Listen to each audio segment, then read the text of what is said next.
Hello everyone. आज की video में आपका स्वागत है। आज हम बात करने वाले हैं कि पावर पॉइंट में किस तरह से आप सेल या प्लाज्मा मेम्ब्रेन बना सकते हैं। ये एक स्पेसिफिक एग्जांपल है, बट इसी तरह से बाकी स्कीमेटिक्स भी मैं बनाती हूँ। तो अगर हम प्लाज्मा मेम्ब्रेन की बात करें तो इसके स्ट्रक्चर में हमारे पास होती है एक लिपिड बाइलेयर, एक हेड होता है और एक टेल होता है, और ये यूनिट बार बार रिपीट होती है जिससे हमें एक लेयर मिलती है, और उसका एक अपोजिट साइड होता है जिससे हमारी बाइलेयर फॉर्म हो जाती है। आप बाकी 2D स्ट्रक्चर्स भी देखेंगे तो आपको हेड वाला पोर्शन दिखेगा और एक टेल वाला पोर्शन दिखेगा। बीच बीच में आपके प्रोटीन्स या आयन चैनल्स इस तरह से हो सकते हैं, पर वो डिपेंड करेगा कि आप स्कीमेटिक किस चीज़ का बनाना चाहते हैं। तो आज हम बस ये देखेंगे कि आप ये लिपिड बाइलेयर पावर पॉइंट में कैसे बना सकते हैं। तो सबसे पहले हेड बनाते हैं। तो हेड तो सर्कल ही होगा हमारा, तो आप शेप्स में जाके सर्कल को सिलेक्ट करें। अगर परफेक्ट सर्कल ड्रॉ कर सकते हैं तो ठीक है, नहीं तो शेप फॉर्मेट में जाके आप डायमेंशंस को भी सेम कर सकते हैं। तो इसे मैंने यहाँ पे साइड रख दिया। अब आते हैं टेल पे। टेल का जो सबसे बेसिक एंड ईजीएस्ट है वो है स्ट्रेट लाइन। तो आप इस तरह से एक लाइन बनाइए, शेप आउट लाइन में जाके उसकी विड्थ थोड़ी बढ़ा दीजिए, जैसे यहाँ पे मैंने किए 3 पॉइंट, और इसकी मैंने कॉपी बना दी। तो दो पैरेलल लाइंस जो हैं वो सबसे ईजीएस्ट टेल का स्ट्रक्चर हो सकता है यहाँ। अब आते हैं हम दूसरे ऑप्शंस पे। तो एक ऑप्शन हमारे पास है बेसिक शेप्स में जाके आर्क का यूज़ करना। आर्क जब हम बनाते हैं तो बाय डिफ़ॉल्ट क्वाड्रेंट में एक आर्क बनती है। ये जो दो येलो डॉट्स हैं इनको आप सिलेक्ट करके ड्रैग कर सकते हैं, जिससे ये शेप धीरे धीरे कंप्लीट होगी।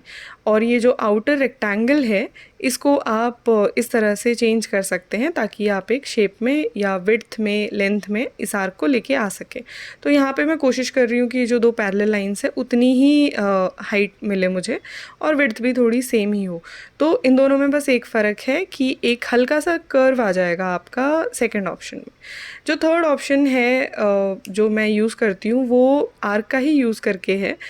इसमें क्या होता है कि हम जहाँ पे भी अपना माउस क्लिक करेंगे वहाँ से आप टर्न ले सकते हैं। ठीक है, तो पहला अटैम्प्ट मेरा वेस्ट हो गया। तो दूसरे अटैम्प्ट में वापस से मैंने ट्राई किया, तो जैसे क्लिक किया फिर माउस को ड्रैग किया तो वहाँ पे कर्व बन जाएगा। तो इस तरह का बस आपको 2 या 3 बार बनाना है। थोड़ा सा भी कर्व आ गया तो हम इसे एडजस्ट करेंगे बाद में। ठीक है, तो जैसे मैंने विड्थ को कम किया तो कर्व चेंज हो गया। शेप फॉर्मेट में जाके आप रोटेशन दे सकते हैं, थोड़ा थोड़ा एंगल दे के मैंने इसे सीधा किया। तो इट्स ओके कैसा भी बने ये टेल, बट हल्का सा एक जिगजैग बनना चाहिए। और फिर हम विड्थ वापस अपना 3 पॉइंट रखेंगे ताकि सब में कंपैरिजन के लिए हमें इजी हो जाए, और हमने बना दिया इसका एक कॉपी। ठीक है, तो ये हो गया थर्ड ऑप्शन। लेकिन इस तरह से अगर आप जिगजैग नहीं बना सकते तो आप स्ट्रेट लाइन का यूज़ कीजिए। जैसे यहाँ पे मैंने लाइन सिलेक्ट किया और उसको एक एंगल पे बना दिया। इट्स ओके, आप कोई भी एंगल ले सकते हैं। और पहले ही इसकी विड्थ मैंने बढ़ा दी क्योंकि मैं इसे बार बार कॉपी पेस्ट करने वाली हूँ। और फिर मैंने इसकी कॉपी बनाई, एक डिस्टेंस पे रखी, फिर एक और कॉपी बनाई, एक और डिस्टेंस पे रखी। आप देखिए मैंने कोई मेजरमेंट नहीं लिया है यहाँ पे। इस पोर्शन को जूम करते हैं और दूसरी लाइन से मैंने इन्हें कनेक्ट कर दिया है। कोई भी एंगल चलेगा, कैसा भी बनाइए, क्योंकि आप एनीवेज दो पैरेलल लाइंस बनाने वाले हैं बाद में, तो वो आपको टेल वाला इफेक्ट दे ही देगा। तो यहाँ पे ये हो गया जिगजैग। इसके बाद आप इन सबको सिलेक्ट कीजिए और हम इसे कर देंगे ग्रुप, ताकि हम इसे इसकी शेप चेंज कर सकें। जैसे इस तरह से मैंने इसे ड्रैग किया है। विड्थ अगर आप स्क्वायर का बढ़ाएंगे तो देखिए ऐसा बन जाएगा। तो आप थोड़ा विड्थ कम रखिए, हम सेम ही रखेंगे जितना हमने शुरू से रखा है। और ये बना दी मैंने 2 पैरेलल लाइंस। ठीक है, तो ये 4 टेल ऑप्शंस हैं। अब इनको जोड़ देते हैं। तो हमारा जो हेड है उसकी आप एक कॉपी बनाइए और इस पर पेस्ट कर दीजिए। बन गया हमारा एक बेसिक स्ट्रक्चर जिसमें हमारे पास है एक हेड और एक टेल। ठीक है, अब ये जो सर्कल्स मैंने प्लेस किए हैं इसको आप किसी भी जगह प्लेस कर सकते हैं। ज़रूरी नहीं है कि जो हमने लाइंस बनाई है उसके एकदम स्टार्टिंग में ही रखना है। आप थोड़ी सी लाइन को सैक्रिफाइस भी कर सकते हैं, बट इट्स ओके। और विड्थ वगैरह भी अगर आपको चेंज करना है तो यहीं पे कर दीजिए, क्योंकि अब ये लाइंस को हम रिपीटेटिवली यूज़ करने वाले हैं। तो जैसे 3 पॉइंट की जगह अगर आपको 4 पॉइंट चाहिए तो वो यहीं पे कर दीजिए। और रही बात कलर की, तो ब्लू तो बाय डिफ़ॉल्ट है, लेकिन आप किसी भी कलर का टेल एंड हेड बना सकते हैं। तो यहाँ पे मैं थोड़ी स्पीड बढ़ा रही हूँ और कुछ ऑप्शंस मैंने ट्राई किए थे। ठीक है, तो आपको इसमें जो भी कलर पसंद हो, क्योंकि हम बाद में बहुत ज़्यादा कंपोनेंट्स अगर बना रहे हैं तो कलर्स में क्लैशेस नहीं होने चाहिए। तो इसीलिए अब ये हो गई हमारी यूनिट।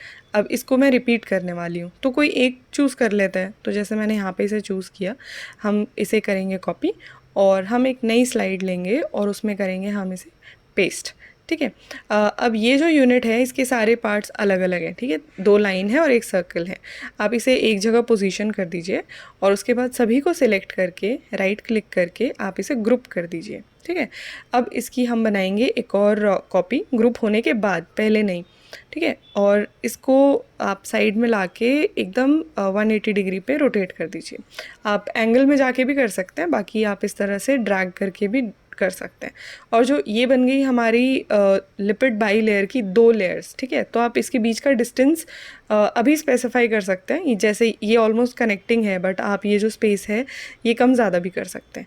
ये यूनिट बनने के बाद अब वापस इसे ग्रुप करेंगे।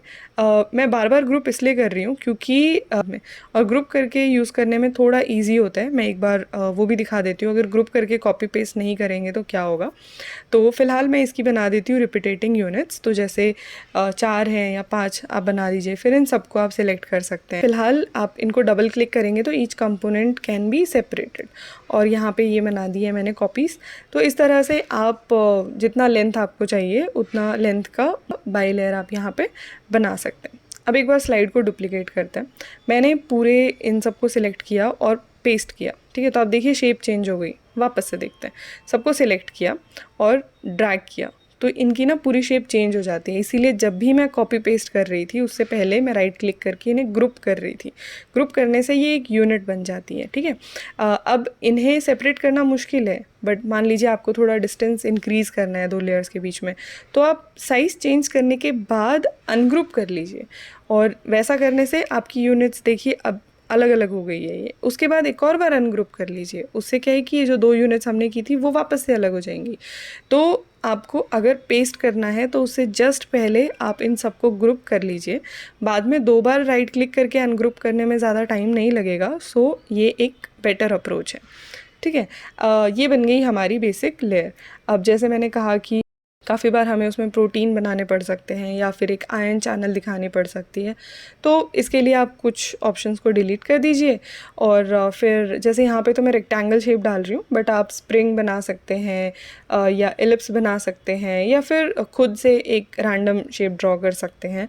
और इससे हम जो लिपिड बाई लेयर के अलावा जो कंपोनेंट्स हैं वो यहाँ पे दिखा सकते हैं। ठीक है, इनका कलर, क्योंकि ये एक बेसिक शेप है तो आप इनका कलर भी चेंज कर सकते हैं। लेबलिंग तब कीजिएगा जब पूरा स्कीमेटिक बन जाए, क्योंकि आपको जगह डिफाइन करनी होती है। तो यहाँ पे क्विक रिकैप। तो सबसे पहले हम बनाएंगे हमारा हेड एंड टेल का स्ट्रक्चर, कलर्स वगैरह सब फाइनलाइज करेंगे। उसके बाद बनाएंगे एक सिंगल यूनिट और उस यूनिट को कॉपी पेस्ट करके हम बनाएंगे हमारी पूरी बाई लेयर। ठीक है, इन यूनिट्स को कॉपी पेस्ट किया है और बाद में अनग्रुप कर सकते हैं आप, जिससे आप किसी पोर्शन में स्पेसिफिक चेंजेस कर सकते हैं या फिर आप उन्हें डिलीट कर सकते हैं, ताकि आप एक स्पेस क्रिएट कर सकें जिसमें आप बाकी कंपोनेंट्स को इंट्रोड्यूस कर सकें। लेबलिंग पूरा स्कीमेटिक बनने के बाद आपको करनी होगी। ठीक है, तो आज के वीडियो में हमारी तरफ से इतना ही। मिलते हैं आपसे नेक्स्ट वीडियो में, तब तक के लिए all the best and keep exploring PowerPoint presentation. Bye bye.